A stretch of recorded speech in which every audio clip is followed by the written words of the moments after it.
Brad, how long have you been with the Historical Society? Okay, so just recently. Okay, because I know a colleague of mine from Assumption University wanted to say hello to the staff. She said to say hello to some of the staff because they had to do some research here. Kate Bradley and Leslie Choquette, yeah.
Oh, here.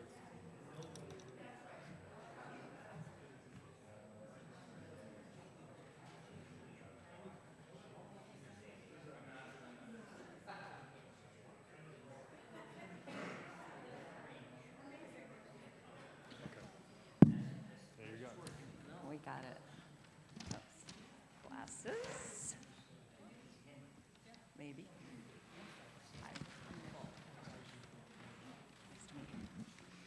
Hi, everybody.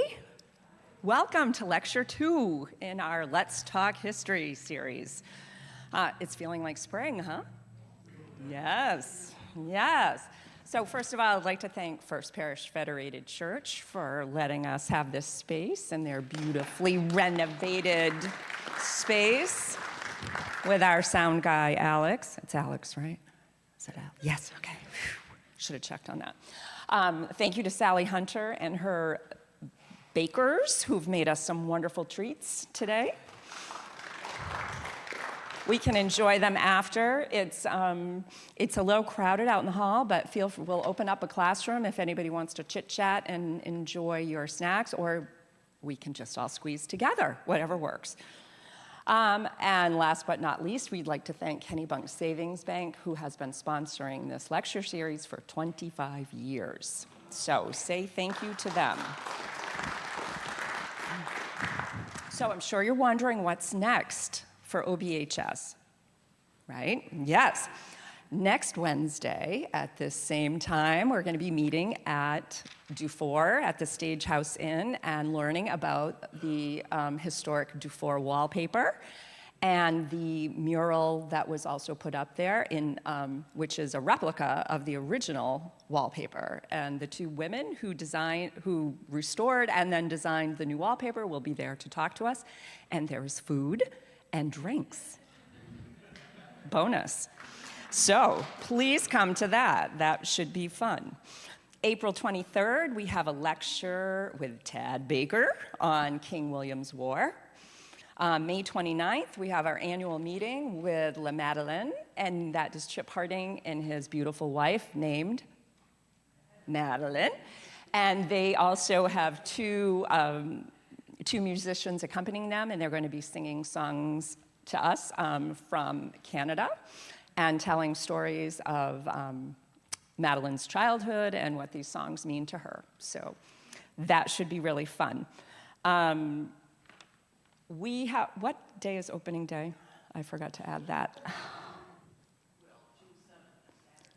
So June 7th on Saturday is opening day of our new exhibit down at the museum, which is celebrating our visit from General Lafayette, which we will have a reenactment of that visit with a person who plays Lafayette, and that will be on Tuesday, June 24th, at the Inn again, and we will be reenacting his visit to town. He is part of our exhibit. Don't ask, we don't know what it looks like yet. That's like 3 whole months away. We'll get on it. But before that, we're going to be opening our museum exhibit, which is going to focus on not only Lafayette, but our local French-Canadian citizens, including the nuns of St. Joseph, who opened St. Michael's School, and the immigrants who worked at our factories and opened stores and contributed mightily to our communities. So that exhibit's going to be opening June 9th, and also what's happening June 9th is we are having it's a very cute name, hold on. Trinkets and Treasures sale. I was expecting more excitement from that. All right, what is really nice is a lot of these items are coming from the estate of Mark and Ginny Alterio. And Ginny was a wonderful collector she had exquisite taste, so we have some fun things. And if anybody has treasures and trinkets or furniture or anything that you would like to donate to us for our treasures and trinket sale on June 7th at the museum, please give us a call or reach out to one of us, and we'd be happy to arrange that. All right, so lots of fun stuff, right? So, who funds all that fun stuff? That would be members. Here's the guilt-ridden part of the show. So, how many of you are members of Old Berwick Historical Society? Put those hands up high. Be proud, people. Yay.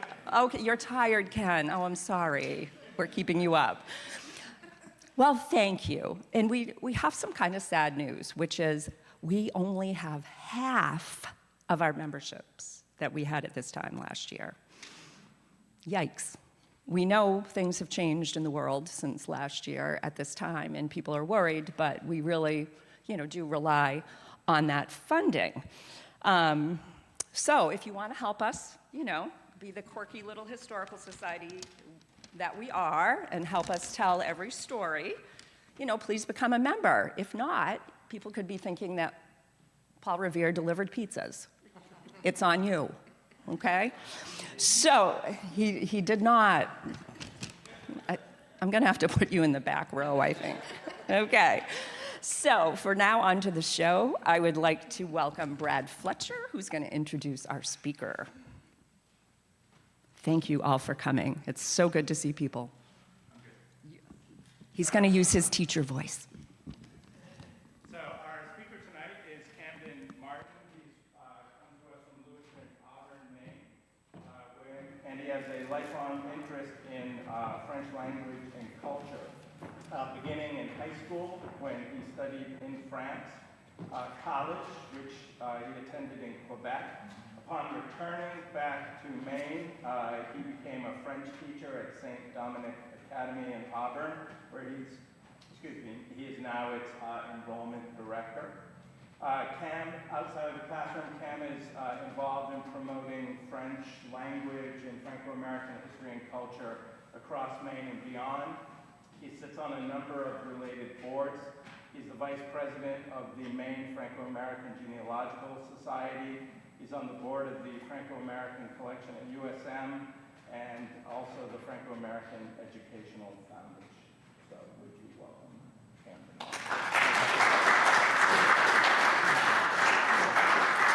Thank you very much. How are we doing on sound? Okay, very good. Well, thank you very much, Brad. I'm very happy to be here. Thank you for this honor. When he said a lifelong, passion about all things Franco-American, I do this for fun. So I'm very happy to be here. Listening to kind of list off the events that are going to be taking place in the next few months. It's pretty cool to be starting with you during Le Mois de la Francophonie, or the month of Francophonie, which is the month of March, which will be coming to an end here momentarily. And so Brad gave me the objective of trying to speak to this subject in 1 hour, so I'm going to do that the best I can, keeping it as narrow as I can, and without using as much arms as possible, but we'll find out. So here we go. So, as he mentioned, I'm a French, not by trade, but a French instructor for the last 4 years, so I can't help myself. I have to incorporate French in everything I do. So if I ever, put something on the screen that I didn't translate or make clear, please feel free to stop me. But I like to incite people to, scratch their brains a little bit and make an effort to learn. So, un peu de généalogie, a little bit of genealogy. So, where does the Martin name for myself begin in terms of coming from Canada to the United States? So this starts off with my great-great-grandfather, François-Xavier Martin, who was born in 1859 in a small village named Saint-Liboire, which is outside of the town of Saint-Hyacinthe, or Saint Hyacinth. And then if you follow after my great-great-grandfather, it's my great-grandfather, François Martin, born in Lewiston. My grandfather, Paul-François Martin, born in Lewiston. My father, Paul Martin, born in Lewiston. And myself, Camden, of all names. Here we have a picture of myself. I know it's, you'd need some binoculars to see our faces here, but this is a picture of my father and myself standing in front of the church of Saint-Liboire in Quebec in August of last year. We were the first of the branch of that Martin family to come back to the land of Saint-Liboire and actually meet some distant Martin relatives, so it was really, really special, and I was very happy to spend time with my dad doing so. So a little bit of, we shared a little of interest about, a little bit of information about myself. So native Franco-American of Lewiston, Auburn, as you can see, 4 generations. A lot of my inclination to learn about French came from, as a teenager, learning about who we all kind of are looking to figure out who we are, where do we come from. And for me, one of those ways to do so was to learn French, because that was the language of my grandparents and my ancestors. And for me, I said to myself, if I'm going to learn who I am, I have to learn this language as the key. And that's kind of that's why I'm here talking to you today. And so that sent me to Nîmes, France, in the south of France. Here we have a picture of me in front of the Pont du Gard, a very famous Roman aqueduct that was built 2,000 years ago. And then a nice little juxtaposition with me in Quebec. I wouldn't have to say, you could just know that's Quebec. I mean, I'm not even, I literally was walking with friends and I fell right like that. I'm not even bending my knees. And so I attended school in the Lac Saint-Jean region, which is from here would be about 9 hours north of here. One time when I was in school, I had negative 48 degrees weather without the windshield factor. So that did happen once. And then, like Brad had mentioned, I find myself the enrollment director at St. Dom's, but also I still teach one class. And I find myself involved with many different organizations. So I said to myself, we're going to learn about French-Canadian migration to New England, but we need to learn a little bit what were the factors that were pushing families in such great numbers to come to New England. And one of the first things that's a little bit lesser known fact here on this side of the border is something that was known as the Lower Canada Rebellion. So I could spend an hour just speaking about that or teach you a class about it. So I'm going to do my best to really just kind of touch upon the subject. But what's really key to understand is in the 1830s, in what was called Lower Canada, which is modern-day province of Quebec, the French Canadians found themselves having a large majority when it came to parliament inside of the Quebec government structure. They had the majority, but yet they kept on not being able to make what I would kind of phrase as significant change or make certain, headway in terms of French-Canadian national politics. So that would be preserving the French language or protecting Catholicism and things like that. Because each time they got to a certain level in terms of politics, the British Crown had the last word. And so at that point in the 1830s, here pictured on the bottom left, you have the picture of Louis-Joseph Papineau, who was the leader of what was called the Patriote Rebellion, or the Patriote. Before it became a rebellion, it was a Patriote political movement, and what he wanted to do was for Lower Canada become more like American democracy. It was very much influenced with the ideas of the very recent French Revolution, and Quebec wanted to organize itself as a representative democracy, republic.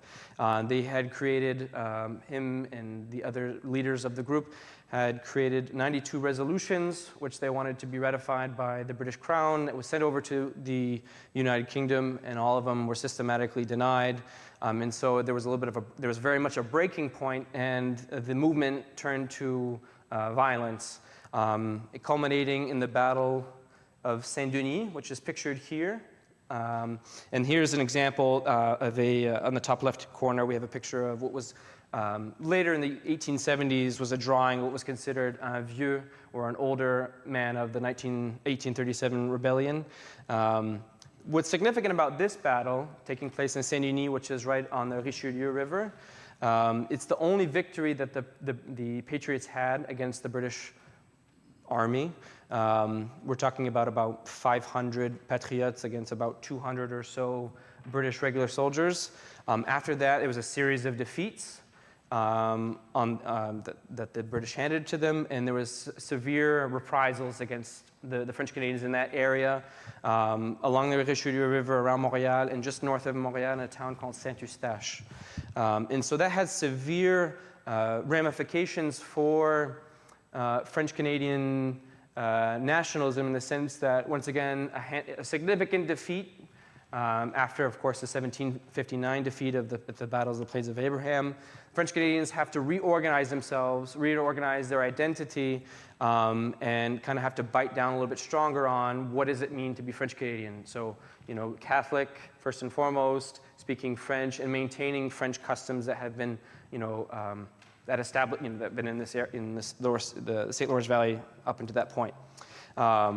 What's unique about the Battle of Saint-Denis, which is painted here, is doing my own genealogy. Oftentimes when we look back at history, we think of singular events, and it seems distant from us, and there's not a personal connection, or very rarely do we find a personal connection.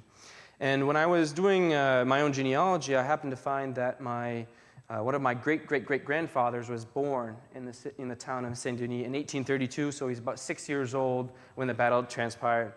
So when I teach about history, I like to make it a little bit personal. Granted, this is my own history, but I like to show that anyone who might have some sort of connection when it comes to historical events, and especially here in the state of Maine or in New England, it's very possible if you're of French-Canadian descent, you can find one or many ancestors that were present at major historical events in French Canada. So in this picture was taken in 1948. The baby is my father.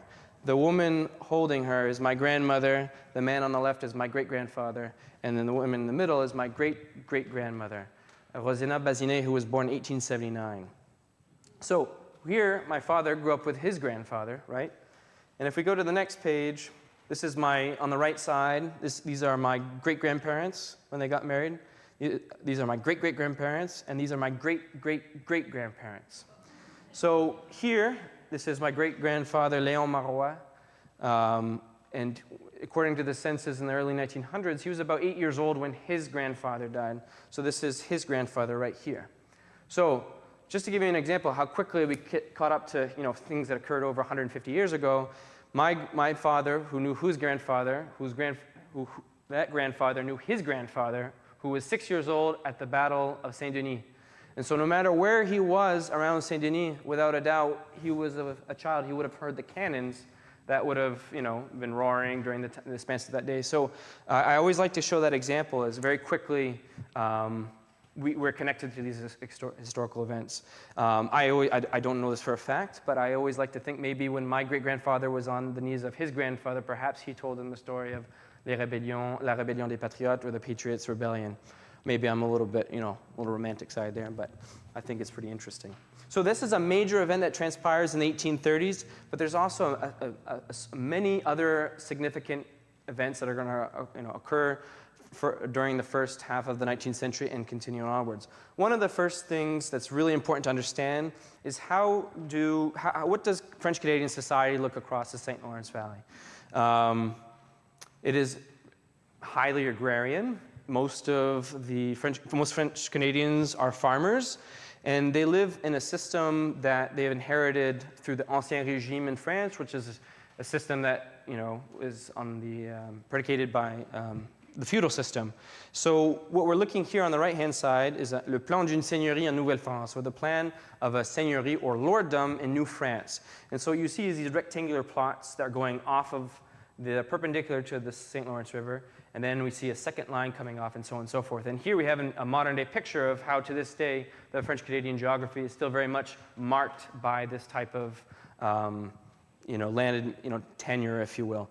Very different from the English tenure system, which is very similar to what we have here in in New England, for example. In a seigneurie, you are deeded the land, but it doesn't ever really belong to you. And then when you're living on that land, you have to always pay a certain percentage in your grains and so on and so forth to the lord of that area. Now, a lord might be someone of nobility, it could be a religious order, it could be an Englishman who bought the lorddom at the fall of New France. And so what happens at this time is the way it works is when you were original ancestor, so let's say in the 1600s or 1700s, who's given a plot of land which is very, very large, each generation, successive generation, it has to get divided amongst the men of the family. And so what happens is very quickly, 1830s, 1840s, 1850s, there's very little land that's arable land, that's already been cleared land to go around for future generations to be able to have their own farms. And so they're struck with a very significant issue is, where do I go and make my livelihood? Because up until that point, and very much until the 1940s, 50s, 60s, Quebec is very much agrarian. And so one of the options, of course, is to become someone who we call a journalier, or a day worker. So now you're going to leave your family household, you're going to go and work for someone else at their farm, you might go and learn a trade in the closest village, you might go to one of the major cities like Quebec or Montreal, or your best bet is probably to go to New England.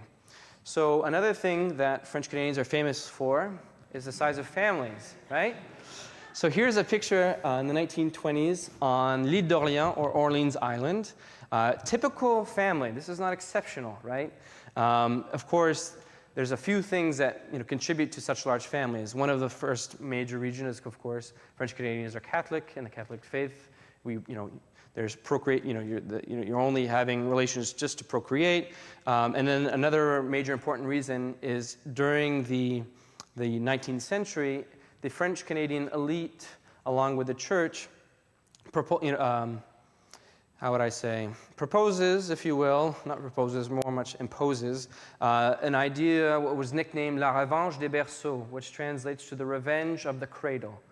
Okay? And what this translates to, is the idea of, okay, the British have taken over, the English have taken over Canada. How are we going to remain majority is we're physically going to be more numerous. And so that's one way we're going to be able to maintain our identity and not have to fear being assimilated, is we're going to have many, many children. And so when you have many, many children, those children have to go and seek their own futures and have their own families, and you kind of get into this spiral where there's not enough land to go around, there's not enough jobs. So like I had mentioned, where are we seeking work? We're seeking work in New England. So what kind of work are we seeing in the 1830s, 40s, 50s, 60s, and 70s? In the beginning, for states like Maine and Vermont, it's working, like we see in the left-hand side, working in forest camps, so transforming wood, or working in brickyards. So for those of you who are familiar with Biddeford, you might have heard of a little park named Chevenel Park. Chevenel Park is the name after a gentleman named Moses Chevenel, who, when he migrated to Biddeford from the town of Compton, Quebec, actually came on foot, which would be several days, maybe 2 weeks on foot, to come work in the brickyards of Biddeford, for example. So that's here in Maine, but across, like I said, Vermont. And then the next major industry that's going to start to become the main attractant for French Canadians is, of course, going to be the textile industry. So the major event, major turning event in the 19th century that changes French Canadians from coming to forestry or working in the brickyards is, of course, the Civil War. During the Civil War, the Northeast, most of the men are having to be sent to the war effort, and so we're calling upon young women to work in the mills, and it's just not cutting it. And so recruiters from, early industrialized areas like Holyoke, Massachusetts, Lowell, Manchester, and so on and so forth are sending up recruiters to the French Canadian countryside to have, young men and young women to come work in the mills. And initially, at first, it's not usually families, it's usually single individuals, those who haven't quite started themselves out yet. So the textile industry, of course, was here in New England, as we're all familiar. We're just driving, coming in here, we see the brick architecture. We're very familiar with, the topography of this area that was really. Sometimes I think a lot in French, so sometimes the words come to me in French. I got to think about it for a second. But the topography that we have here in New England is very conducive for, relying on water power to be able to, run mills at the time.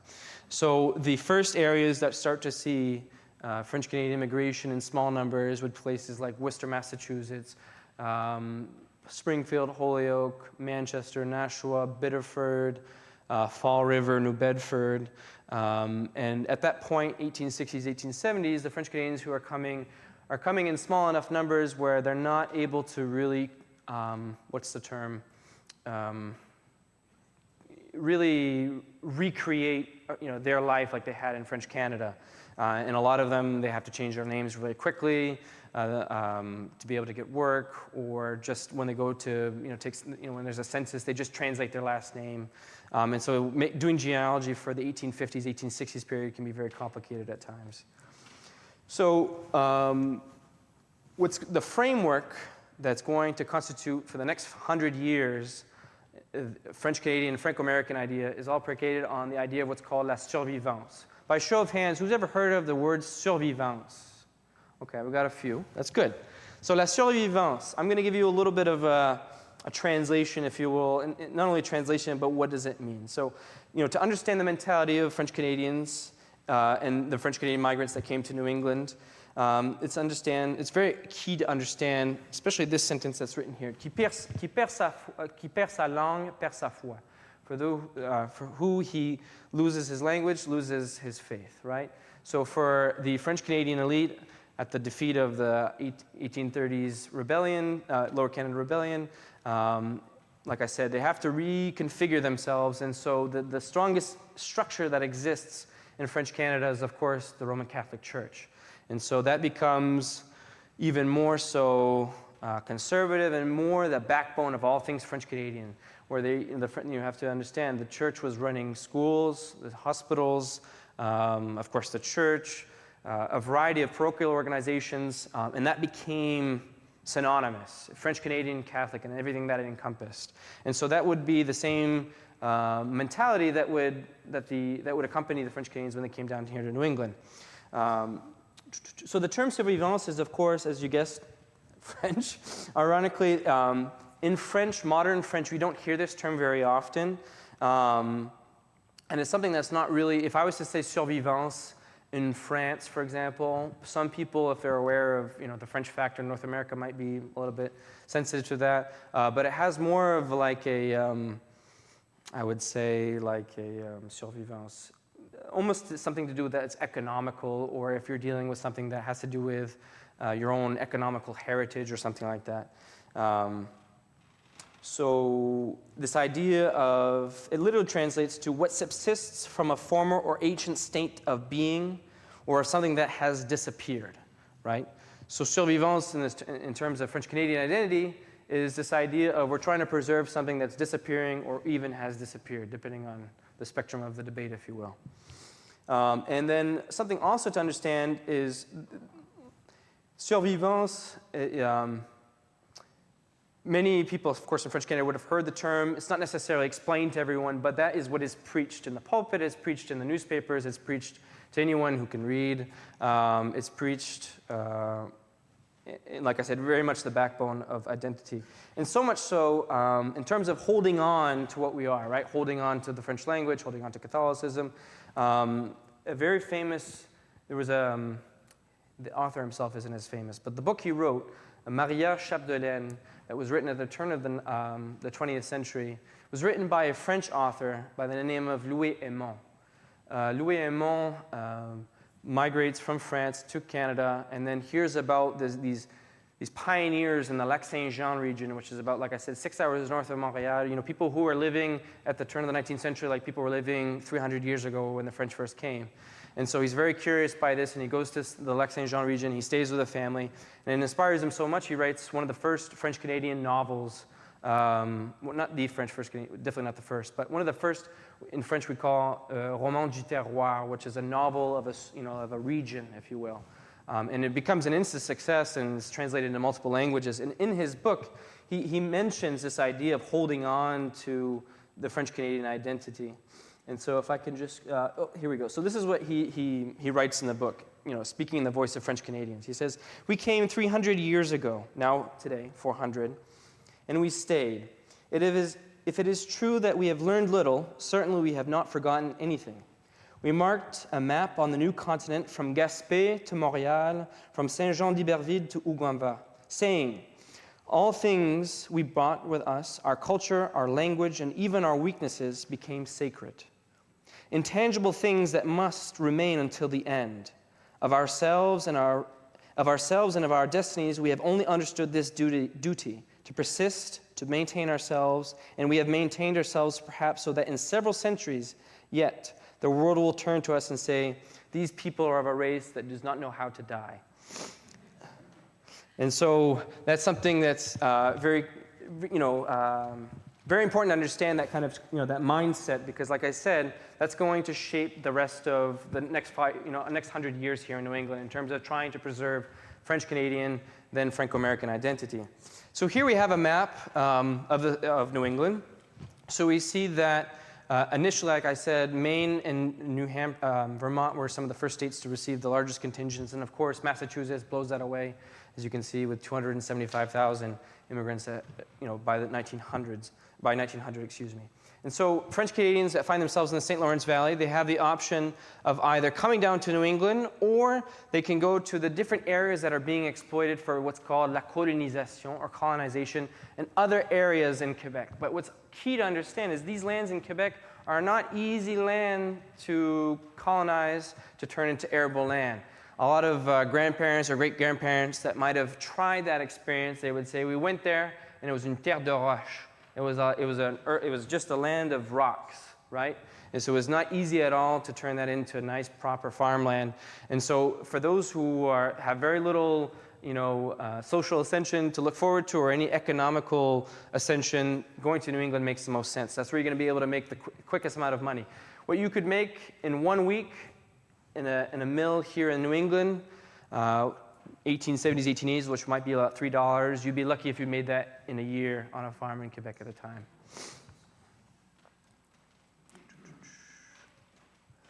So here we have a map of major Franco-American populations across New England in 1900. So here in Maine, of course, we have Biddeford and Lewis and Auburn being the largest. And then the largest in the state of in New England in terms of population would have been Fall River, New Bedford, Manchester, Woonsocket, Rhode Island, Lowell to a degree.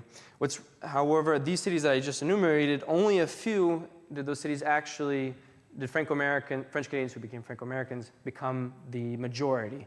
So for example, you take a city like Lowell, the population of Franco-Americans might have been 30,000, but that only represented about a third of the population. Whereas if you went to Lewis and Auburn, the population might have been 20 or something like that, but that would have been more like 60%. And then in 1970, it was actually the majority. So that's just important to understand because those cities where the French Canadians were a majority, that's where we see the longer lasting effects of their survivance mentality. So, a lot of times we think of, immigrants who come to the United States, they see there's a lot of obstacles, economic obstacles, there could be, racism and discrimination. Even leaving Canada, there's an obstacle. So in the French Canadian elite mentality of the time, which I talked about, this idea of la revanche des berceaux, the revenge of the cradle, it's we need to hold on to being the majority here. So the last thing you need is your population hemorrhaging where you have thousands of people leaving the area, going to New England. And so very famously, right here in the top right-hand corner, this is Sir Georges-Étienne Cartier, a very, very important politician of Quebec, actually a founder, one of the founding fathers of Canadian Federation in 1867. He very famously described the French Canadians leaving to New England as, laissez-les partir, c'est la canaille qui s'en va. In other words, let them leave. It's just rabble that's leaving. We don't want them in our society. They're the bottom of society. If they can't eke out a living here in in Canada, then we don't want them, right? And so there's that idea because we don't want to lose numbers. And this is also idea that if you're going to go to New England, you're going to automatically go to, you're going to become you're going to become Protestant and you're going to be lost to church. And so it's just like, the French Canadian elite from the 1840s to about 1870s kind of have a ostrich with its head in the sand kind of policy when it comes to the problem. And it's not until the 1870s and 1880s that, the French Canadian elite is saying to themselves, okay, we really need to work with these populations. Let's send down missionary priests. Let's send down religious orders and company to structure them. Otherwise, we will lose them. And so some of the first writings that we see from that time period come from some of the initial founding priests in different Catholic parishes across New England.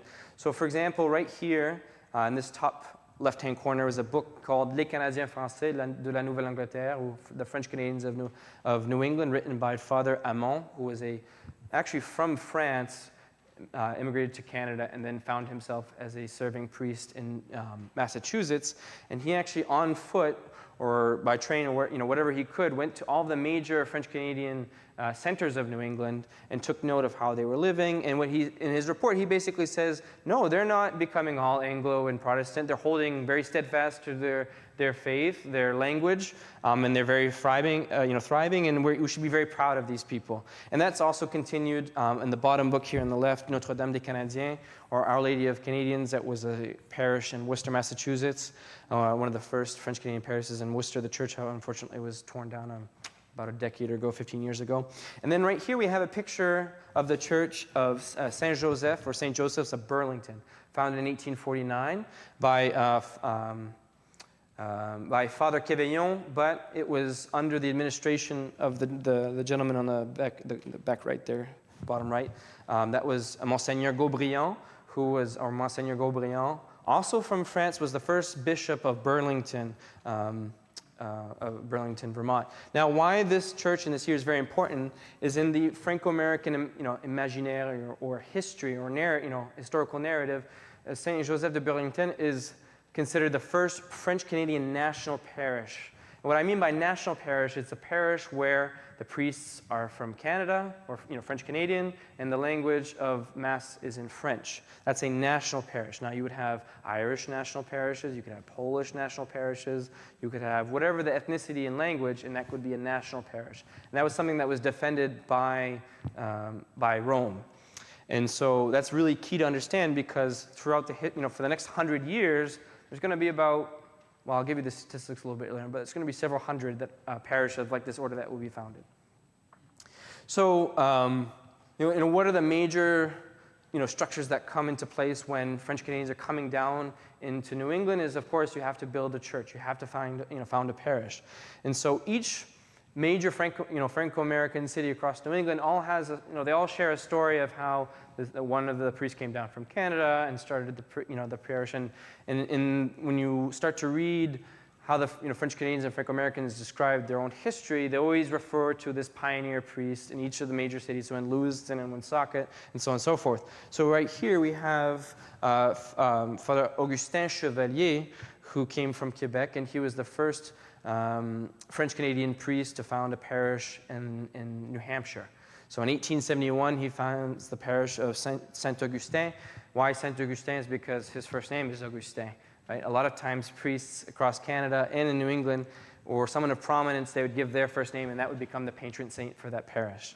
So in this postcard that I have a little problem where I buy a lot of things on Amazon, and these are one of the things I find. It's showing all of his achievements, right? Granted, that wasn't single-handedly, but these are often very zealous, priests who come down, who are very motivated, very energized, very romanticized throughout the historical narrative, and they found some of the first structures, that French Canadians can attend and hold on to their identity. So we're talking schools, we're talking churches, we're talking hospitals, and so on and so forth. So this is an example for Manchester, New Hampshire. This is an example for Winooski, Vermont.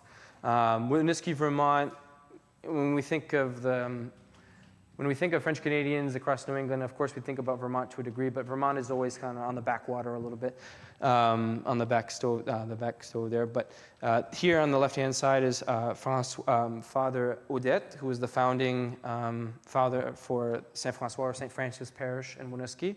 And so this is just to give you an example of, once again, many towns across New England, they're always going to have this, outstanding, if you will, pioneer priest that founded one of the first parishes. So, for example, in Lewiston, it would be St. Peter's or St. Pierre, which was the founding father would have been Father Eve, which we might talk about a little bit later. So, once we have a church that's founded, we want to, or simultaneously, we want to have school, right? Because if you do not send your children to parochial school, they're going to go to public school. Public school at the time, for Franco-Americans, is synonymous with Anglo-Saxon culture, and your kids are going to become Protestant. So we very much need to have our own separate entity so that we can continue our identity. And so this is an example of just the parochial schools in Lewiston, Auburn alone. Okay. So the first one is founded, l'Asile Notre-Dame de Lourdes, founded in 1878. So this is the first bilingual French and English school in the state of Maine, founded in 1878, run by the order of the Sœurs Grises, or the Grey Nuns of Saint-Hyacinthe, who were more of a, they dealt more in hospitals, of course, rather than education. But in the very beginning, they served kind of as missionary sisters to provide education in French for French-Canadian immigrants. And the next one is going to be in 1881 with the Bloc Dominicain, which is right in front of FX Marcotte store in Lewiston on Lincoln Street. The next one is going to be L'École Saint-Paul, or what was commonly known as Le Collège, in 1887. It would have been torn down to make the new St. Peter's School in the 1920s. The next one across the river in Auburn is La Chapelle École, or the school chapel in Auburn, which was run by, well, actually, I'll go through all the different religious orders momentarily. The next one would have been the pensionnat, or, this always happens to me, pensionnat in English. It's like where you go and spend the night, many nights, and then you come back. Boarding school, thank you. Boarding school, also run by Les Dames de Sion, built in 1892 in Auburn. Back in Lewiston, across the Healy Asylum, which was more of an orphanage that was built and run by the sisters of the Grey Nun sisters. In Little Canada, so if you go to Lewiston, if you're familiar where the Franco Center is, that entire neighborhood would have been commonly known as Le Petit Canada or Little Canada, and also had its own school that was run by lay teachers. And then across, right behind the Franco Center, you still have the buildings, they're apartments now, but you would have had l'École Saint-Marie or St. Mary's School that was just built there. Now you go a couple more streets into Lewiston. This is the new, now it's no longer there, I say new, it was built in the 1920s, but the St. Peter's School. And then you have some satellite parishes that are developed after St. Peter's, which is the founding parish in Lewiston. You have l'École Sainte-Famille, or Holy Family School. You have Holy Cross School. And in Auburn, in St. Louis Parish, you have l'École Saint-Louis. And in the 1941, you also have St. Dom's, which is founded as a high school for Franco-Americans. So in these pictures, this is just Lewiston, right? Lewiston in Auburn. But if we were to talk about Manchester, for example, in Manchester alone, there would have been 8 French-Canadian national parishes with 8 bilingual French and English schools.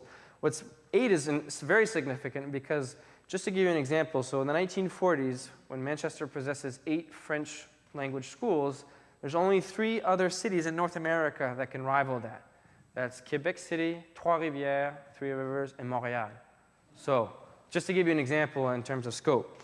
In terms of religious orders that just come to Lewis and Auburn, we have, like I said, the Grey Nuns, the Dominican order, both the masculine side and feminine side, Marist Brothers, across, like I said, the Ladies of Zion.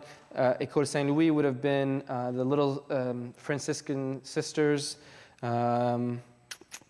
L'Église, and also the school Sainte-Famille was run by the Sisters of Saint-Joseph de Lyon. And then l'École Sainte-Croix or Sainte-Croix School was also run by the Sisters of Presentation of Mary. And l'École Supérieure Saint-Dominique, which became St. Dominic Academy, was run by the Brothers of the Sacred Heart. So that's just to give you one little snippet. I mean, this is multiplied all across New England. So besides parochial schools, we also have higher education schools, right? So I always love to give the example of Assumption University, right? Before it used to be known as Le Collège l'Assomption. Who's heard of Assumption University? Raise your hand, right? A lot of people have heard of Assumption University. In fact, Assumption University was in touch with the old Berwick Historical Society because they did a lot of research about the Dubé family here in town. And so they say hello, by the way. And I go and visit their archives quite often. But what's unique about Le Collège l'Assomption, it's the first classic college, and it was founded for Franco-Americans of New England. And because up until that point, when it was founded in the early 1900s, Franco-Americans, if they wanted to continue education beyond 8th grade, sometimes high school, they had to go to Quebec, so seminary and Séminaire Saint-Charles de Borromée in Sherbrooke, or they would go to Trois-Rivières, or they go to Montréal, or so on and so forth. And what was unique about Le Collège l'Assomption is you could do that right here in New England. What's also interesting is the name Assomption comes from the Assumptionist order, which was from the city where I studied in France, Nîmes. And so when you would go to Le Collège l'Assomption, which was founded for Franco-Americans, and it was to be a bilingual education, you would leave Assumption College with 3 cultural backgrounds, and you would have been instructed with 3, how would I explain it?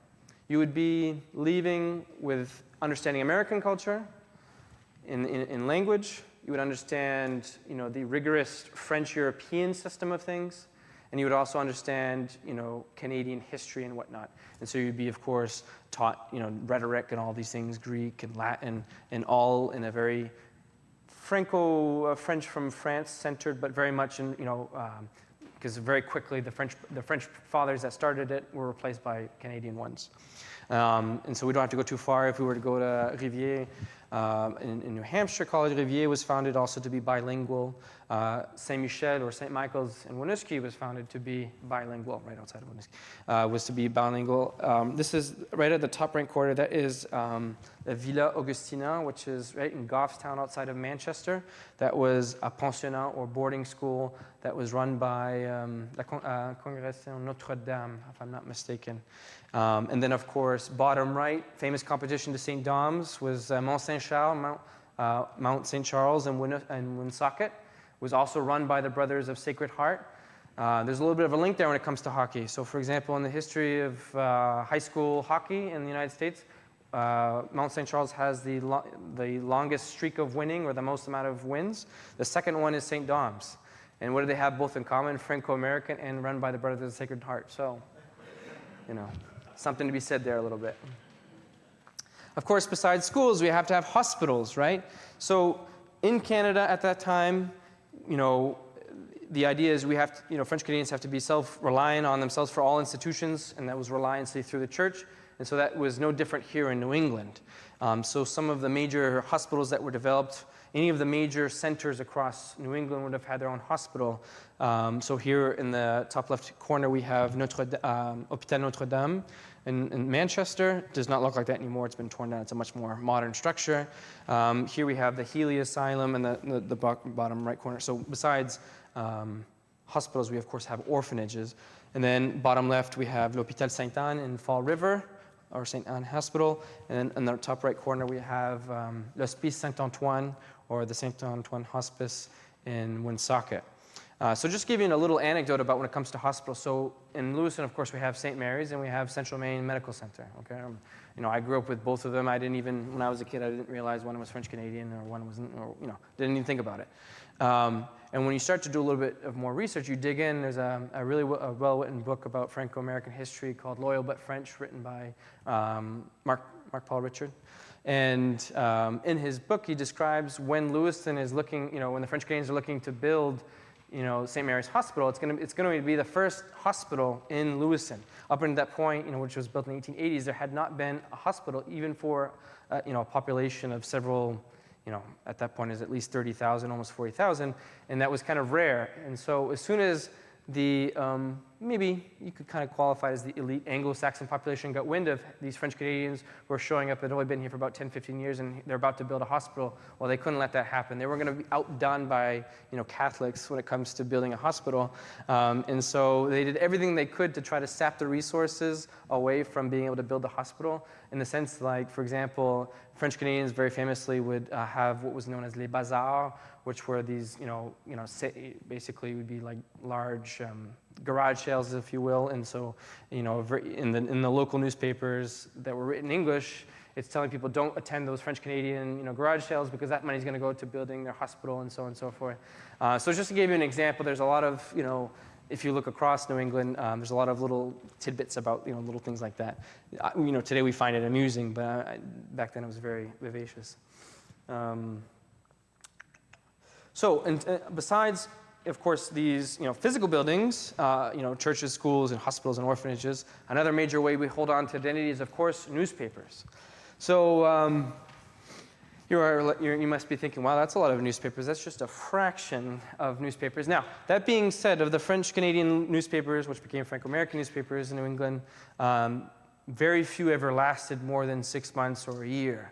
Okay, some of the ones listed here, for example, in the middle, L'Indépendant from Fall River lasted for quite some time. L'Avenir National in Manchester. Of course, Le Messager in Lewiston, which was the longest lasting one, founded in 1880 and finished in 1968.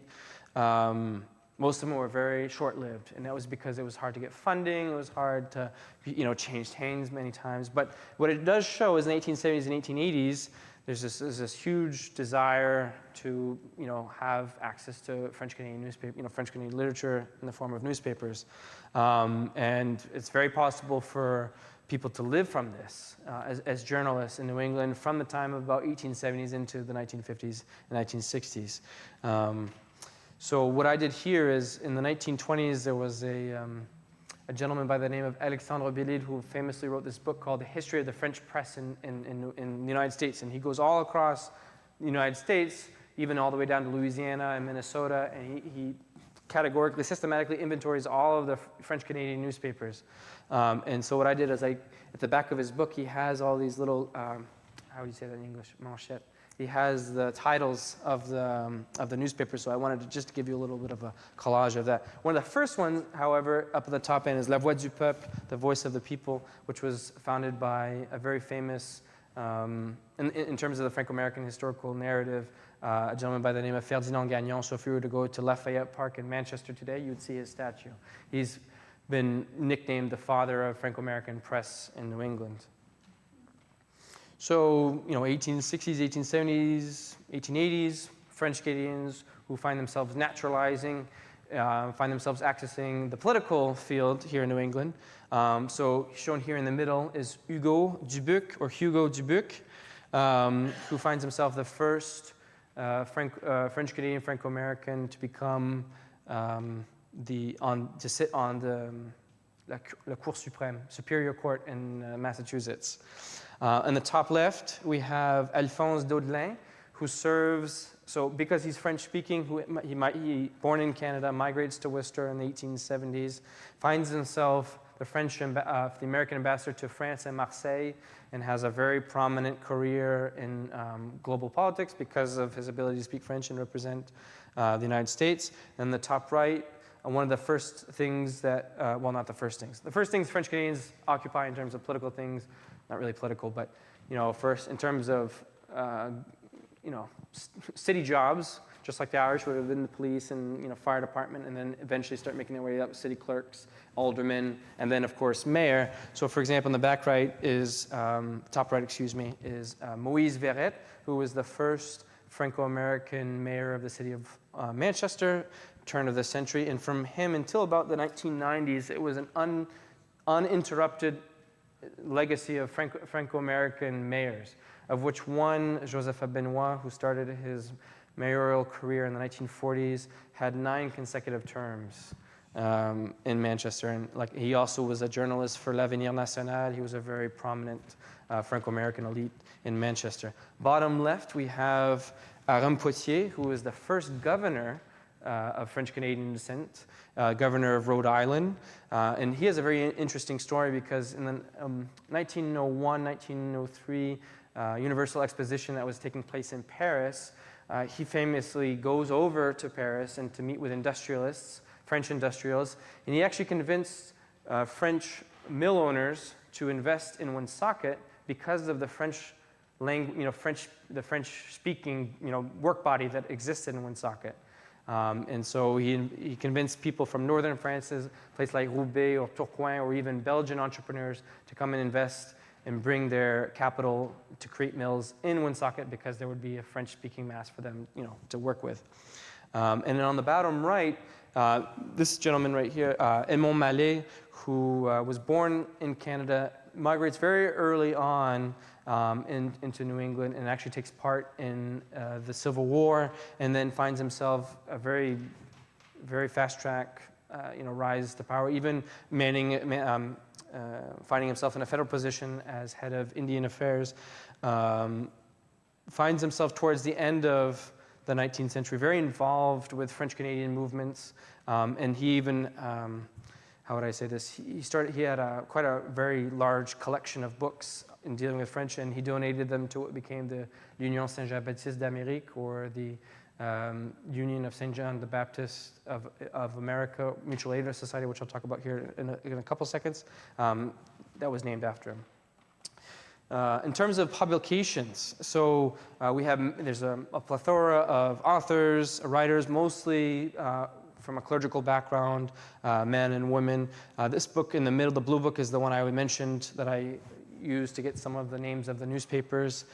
We have Jeanne la Fileuse, or Jane the Spinner, one of the first novels written about the Franco-American experience, written by Honoré Beaugrand, excuse me, in the 1870s when he came down to Fall River, and he ended up becoming the mayor of Montreal. Another really interesting series of books was called Le Guide Franco-Américain, or the Franco-American Guide. If you were to open up that book, there was a series of about 14 spanning from the late 1890s to about 1946. If you were to open that book, you would be divided by all the different states in New England, even across the rest of the United States, but particularly New England, New York, Louisiana. And you could open the book and you would have the biographical information of major players of all the different cities, whether it be in Berwick, whether it be in Sanford, whether it be in Biddeford, whether, who's a doctor, who's a lawyer, who's a baker, and it would have all their information. And so to be able to have your name listed, you had to be involved with Franco-American organizations, you had to be able to own property, and be able to vote. So that's just to give you an example of how, and you open that, it's amazing the kind of information you can find. Also, what do we find for cultural manifestations for French Canadians in New England, of course, is theater. Theater is huge. This is an example of Les Cloches de Corneville, that was done by Le Club Musical Littéraire, or the Musical Literary Club of Lewiston. We also have historical societies that are founded across New England. So in the bottom left, you have the Société Historique Franco-American. You also have, on the top right there, France-Amérique, these committees that were formed where you could have major presenters come to talk about French history, French Canadian history. People would come from Louisiana to give us conferences. Shown below, that is a very famous singer from Quebec. Her stage name, her real name was Mary Travers. Her stage name was La Bolduc. So very, very famous across Quebec. And like her and other artists, once you would kind of have done the tour of your major cities in Quebec, a lot of French Canadian artists would then come down to New England because that would be the most logical stop to go as well. So Lewiston, Auburn, Biddeford, Fall River, Manchester, and so on and so forth. Here in the, right about here, this is really fascinating. I just recently discovered this. It's the theatrical troupe, la troupe Henri Miral. So Henri Miral was a Frenchman who trained in the French theater in Paris. He had a very strong career across Europe, even performing in French Tunisia. Finds himself in Montreal in the beginning of the 1920s. And then he sets up and has 6 consecutive seasons in Lewiston at the Priscilla Theater, where he brings down his entire troupe. And these people are living just a French language theater in Lewiston for a couple of years. And then some of those who move down to Lewiston actually find themselves immigrating, completely naturalizing, and then starting their own French conservatories in Lewiston, even teaching French eloquency classes and these kinds of things. So it's very interesting to know that just in the United States you could live off of French theater. I think that's pretty fascinating. And one of the major organizations besides the church that played a huge role in maintaining French Canadian identity, Franco-American identity. And I'm going to before I finish, I'm going to explain the difference between French Canadian and Franco-American. I'm kind of using them interchangeably, but there is a key thing I'll explain here momentarily. So you want to talk about mutual aid societies. So before we have, the insurance that we have today, what you would do is you would, pay your dues into a mutual aid society, and if you got injured or there was a death in the family, you would be covered, right? So one of the first ones that's founded is La Société Saint-Jean-Baptiste right after the Lower Canada Rebellion. It's founded in 1839. And La Société Saint-Jean-Baptiste Montréal, it becomes the model for mutual aid societies across Canada, across the United States. Each of the major cities here in New England have their own Société Saint-Jean-Baptiste, and in 1900 they all federate and create l'Union Saint-Jean-Baptiste d'Amérique. They all had different councils. If I'm not mistaken, there was a council here in South Berwick. There was councils across in Somersworth, of course Sanford, Biddeford, all across. At its height, just l'Union Saint-Jean-Baptiste alone had 50,000 members across New England, New York, the Midwest, places like Illinois, Indiana. In Manchester, there's another mutual aid society, very famous, which was the name of l'Association Canado-Américaine, also similar structure, and had many different councils, with the difference of having councils in Canada and in the United States.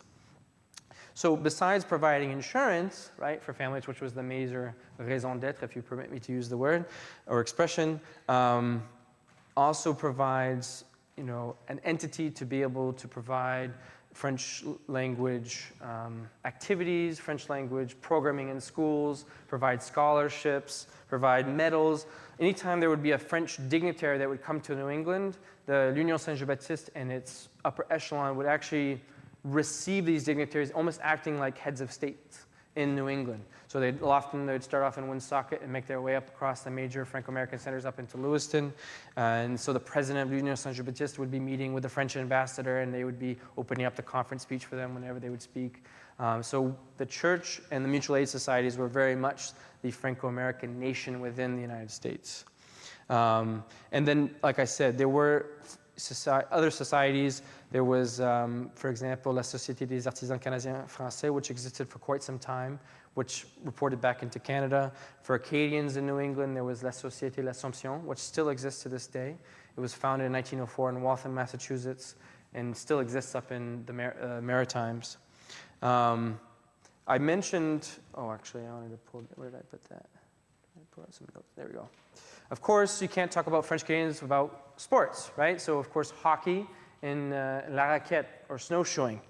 So here we have an example of snowshoe running, competition, and also creating. There would be, so each of the different social groups would have their own snow clubs, the snowshoeing clubs, and that was across Maine, New Hampshire. And then they would compete in Canada, and Canadians would come down and compete here. Of course, you would have hockey, which was synonymous. This is a group of the Hill Mill in Lewiston playing. They would also build ice structures very much similar to Le Carnaval in Quebec City. They would create that. So that would be here in Lewiston, in places in Lewiston. Manchester would do the same thing. And so I gave you the date of 1949. If they celebrated the centennial of what was the French-Canadian National Parish in New England. And at that time, they did a report, and they found that there was about 925,000 Franco-Americans living in New England at the time. They represented 26% of the Catholic population of New England. There was 178 French-Canadian national parishes where masses were done in French, another 107 that were for mixed parishes. So for example, if you were to take St. Michael, St. Michel, where there was a larger Irish population too, so things would be maybe bilingual, or they would be, one mass would be in French or one mass would be in English. There was also about 970 priests to serve all of those churches. 264 parochial schools where French and English had equal footing, and that's about 3,305 religious teaching them. There was about 30 credit unions, which was founded by French Canadians. First started in Manchester with La Caisse Populaire Sainte-Marie, or St. Mary's Credit Union. And then there was also there was 4 national societies, including Union Saint-Jean-Baptiste, which had about 125,000 members. And there was 4 daily newspapers still in French for Franco-Americans. So when I say French Canadians, I'm typically referring to the area along the St. Lawrence Valley and those who descend from them, either if they went west to the United States Midwest or into New England. French Canadians, when they first arrived to New England, keep on calling themselves Canadians, right? At that time, if you were to say Canadian or Canadien, you don't have to make a distinction. Canadien meant someone of French descent that was Catholic and spoke French.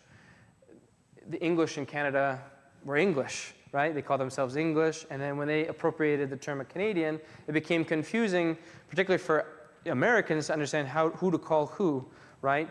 And so that's when the French Canadians decided to call themselves Franco-Americans, is because at the turn of the century, to separate themselves from Canada, they looked towards the old Mère Patrie, or the motherland of France. And of course, France is, has, up until World War I, is of course the country of universal rights and language, and so they adopted the term Franco-American. And then I wanted to just leave you with a little bit of footage from one of the 1950s snowshoe convention in Lewiston. So one thing I want to point out is just the mere numbers and the colors of the different groups, and I just think it's really fun to watch. And it's also silent, so I don't have to worry about plugging it in. We have the Basilica in Lewiston on Bartlett Street.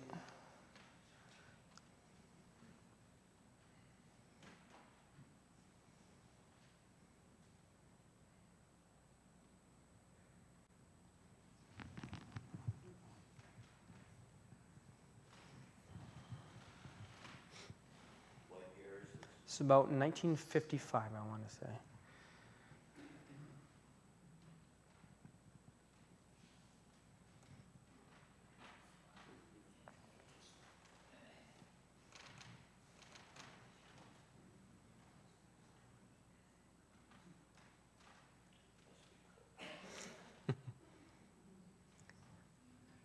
So each of the snowshoeing clubs would have their own colors. In this one, you would, of course, had snowshoers coming down from Canada, Sherbrooke, Montreal. There would be the feminine division, the masculine divisions. And they're all, of course, processing to go to church. But I love seeing the numbers. That's what I always get excited by seeing. And of course, French Canadian, you gotta have beans afterwards. So that kind of concludes my very rapid 1-hour explanation of French-Canadian identity, Franco-American identity here in New England. Thank you very much for your time. It's been a pleasure. I believe at this time we'd open up for questions. So if we have questions, yes. I have two. Okay. And let me ask them both at the same time. Sounds good. And both of them actually focus on Quebec. rather Sure. than south of the border. I was, some years ago, chatting with a bud from Canada. And I've always been interested in the migration south to man or woman. Sure. The textile mills. And I pointed out to him that what I knew was economic pressure, overpopulation, and so forth. And he said to me, economic pressure, and he used a part of the anatomy that I won't mention here.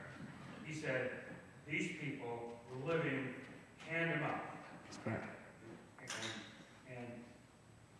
so is that true? So, Is that extreme or? not in all cases, but very much there were some cases like that. Okay, and in the answer, maybe you could Sure. mention why textile mills, didn't become more of an important part of the Quebec economy. It's certainly Sure. waterfalls Yep. and so forth. So the answer about eating from day to day, not knowing where food. So that is very true. So, like I said, I kind of gave you some very major things. Another thing to keep in mind in the 1830s, 1840s, Quebec is hit by its wheat production is hit by an epidemic of a certain type of a wheat fly that causes severe famine. Okay, and so that incurs debt. And so what happens is a lot of, just to give you one example, a lot of French-Canadian families, in the 1830s and 1840s, their way of producing food was now being put in a much larger global context and economy, and they could no longer have competitive prices. When the St. Lawrence Valley was at one point was producing wheat, and that was its major exportation. And very quickly in the 1830s, it could no longer compete with, the out west prices for wheat. And then that's when we see, under the British regime, we see the change to potatoes, and then of course the change to a dairy structure for farming, where now you're not really growing as much for yourself, you're growing to feed cattle so that there can be cheese, and that cheese could become cheddar, and then it can be exported back to England, for example. And so for some families, they get caught up in a series of debt, and they no longer can hold on to their farms, and like you said, they're living day to day, not knowing if they're going to have enough food. And so that kind of continues on and off up until the 1930s. And French-Canadian Franco-American families here in New England, a lot of times you hear families refer to that time as the time on mangeait la misère, which translates to we used to eat misery, right? We used to eat misery for dinner, for example. And then in Canada, in Quebec, you asked the question, why didn't textile really take off? It really doesn't take off until the 1890s, turn of the century. And then it starts to get competitive in places like Sherbrooke, places like Saint-Georges-de-Beauce, or Montreal, specific neighborhoods, Saint-Henri, for example, a very industrial city. But that's more because the British weren't interested in investing that type of capital in that area at the time, because that's not how their structure was. And of course, I could get into a little bit more, but I hope that answers your question to a degree. Sure. I think it was at the end of World War II as opposed to the 1818 war. But it may have occurred in a lot of the provinces that extended northward, but particularly in Quebec. There was the development of what they call colonization land. Yes. Yep. And they built myriad roads, and timber bridges, and so forth to encourage people to go in the other direction Yes. than they had gone in the 19th century. But it was an utter failure. That's right. It was, I guess, in the words of one person, Right. too damn far, too damn remote, too damn cold. Right. Too many black flies. The colonization Right. project. So that's absolutely true. So that was really starting in the 1870s to kind of curve the French Canadians coming down to New England. we're going to open up land to have people stay here. But like I said, those lands that were opened up to colonization were not very good farming land by any means. We were very far away from any, of the major poles. So even let's say you got established, there was an established market to sell your products. So it became very hard until there was a sufficient amount of numbers of people to have become somewhat sufficient. But even then, it was not an easy living. So for example, while I went to school in Lac-Saint-Jean region, which I said is about 8 hours from here, one of my roommates, she actually came from Abitibi, which is Western Quebec, which is on the border with Ontario, not like Gatineau in that area, like on the far other side. That was 8 hours from where I lived in Lac-Saint-Jean. So you're talking people who are all the way out, very, very far. And initially it was a vocation of farming. Later on, people stayed because then they found that there was mining, and then there was more modern technology to mine the area, and it became a little bit easier living. But it was very, very remote and not very good land to farm. And like I said, too far away from their major industrialized or urban areas to be able to have, your goods to market kind of situation. And so it did not work out very well for them. That too, that takes a lot, yes, it takes a lot of time. So, and that's just farming, right? Whereas you came down here, you had a promise of pay every week. So that was something that most French Canadian farmers weren't familiar with. I would say from the 1870s to the 1930s, because they opened up the Gaspésie region, the Gaspé Peninsula, about into the 1930s, and then things kind of, stopped. And then things started to modernize, electrification, things like that. So things got a little bit better. Yeah. You're very welcome. Thank you. It was a great question. Yes, in the back. Did the French Canadians invent hockey? Did they? Ooh, how much time do you have? That's a great question. So I'm going to be honest. I'm by no means an expert when it comes to hockey. Of course, if you were to look back, this idea of finding, in the lore, it's this idea there was, someone found a stick that was a little bit bent and was able to, we're going to try this sport on the ice. And, was it the French Canadians? Was it English? Was it Native American? I think it's probably a mixture of all three, to be honest with you.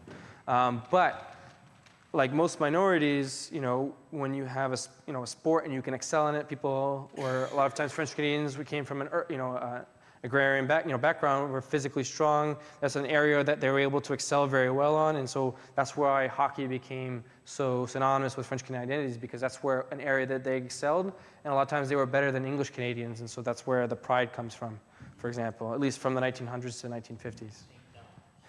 Yeah, true. Yes, yes.